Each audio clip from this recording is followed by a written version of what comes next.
دفعہ ایک صحابی حضور علیہ الصلوۃ والسلام کے پاس آیا، عرض کیا یا رسول اللہ، میرا ایک باغ ہے، میں اپنے باغ کی چار دیواری کرنا چاہتا ہوں،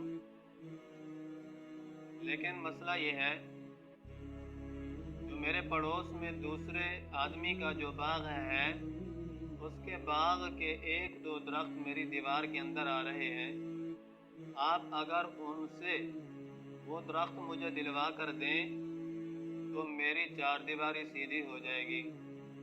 حضور علیہ الصلوۃ والسلام نے اس صحابی کا خیال رکھا، کیونکہ وہ صحابی نو مسلم تھے، نئے مسلمان ہوئے تھے، تو جو صحابی نیا مسلمان ہوتا تو حضور علیہ الصلوۃ والسلام اس کی دل جوئی کے لیے، اس کا دل رکھنے کے لیے اس کے لیے کام وغیرہ کیا کرتے تھے۔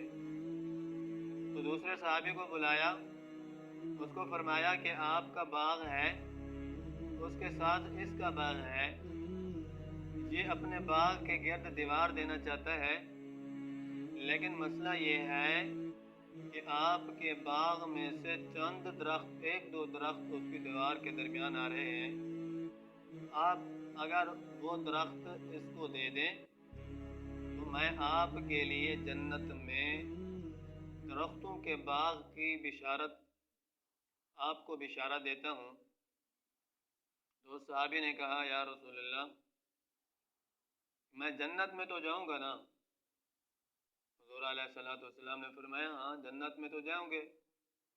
تو اس نے کہا جنت میں جاؤں گا تو پھر مجھے پرواہ نہیں ہے کہ میں اپنے درخت نہیں دینا چاہتا۔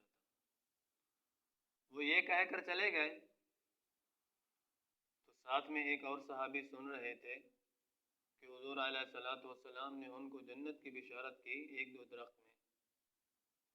تو انہوں نے حضور علیہ الصلوۃ والسلام سے پوچھا یا رسول اللہ، یہ جو بشارت تھی یہ اس صحابی کے ساتھ خاص تھی یا ہر ایک کے لیے ہے جو بھی وہ درخت دلوا کر دے؟ حضور علیہ الصلوۃ والسلام نے فرمایا جو بھی درخت دلوا کر دے یہ سب اس کے لیے ہے بشارت۔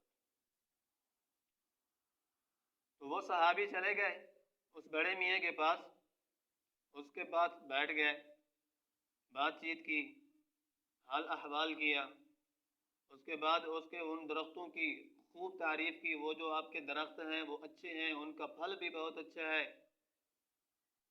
تو دیکھا کہ وہ بڑا میاں بھی جن کے درخت تھے وہ بھی اس میں باتیں کرنا شروع کر دیں، تو اس نے اس کو کہا کہ میرا ایک قباء میں باغ ہے جس باغ کے اندر 1000 کھجور کے درخت ہے،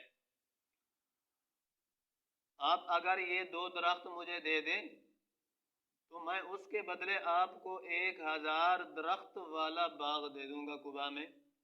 تو بڑے میاں سوچنے لگے یہ تو ایک دو درخت ہیں، وہ ہزار درختوں کا باغ ہے۔ تو بڑے میاں نے کہا ٹھیک ہے کہ یہ درخت میں تجھے دے دیتا ہوں اور 1000 درختوں والا باغ میں لے لیتا ہوں۔ تو یہ صحابی سودا کر کے اپنے باغ کی طرف دوڑے۔ قباء کے اندر جو ان کا باغ تھا، اس باغ کے اندر اس کی بیوی تھی، باغ کے باہر کھڑ کے اپنی بیوی کو آواز دی کہ فلاں کی ماں جلدی باہر آ جاؤ۔ تو اس کی بیوی نے کہا کیا ہو گیا، آپ نے پہلے تو کبھی مجھے ایسا نہیں بلایا، جلدی میں کیوں بلا رہے ہو، خیر تو ہے، وجہ کیا ہے؟ تو صحابی نے کہا میں نے اس باغ کا سودا کر دیا ہے۔ بیوی نے پوچھا کیا سودا کیا ہے، کیسے سودا کیا ہے؟ تو اس نے بتایا کہ اس باغ کے بدلے میں حضور علیہ الصلوۃ والسلام نے مجھے جنت کے اندر اضافی درختوں کی بشارت عطا فرمائی ہے، تو اس وجہ سے میں نے اپنے باغ کو دے دیا، وقف کر دیا۔ تو اس کی بیوی خوش ہوئی اور کہا کہ آج تو نے اپنی زندگی کے اندر اچھا سودا کیا ہے۔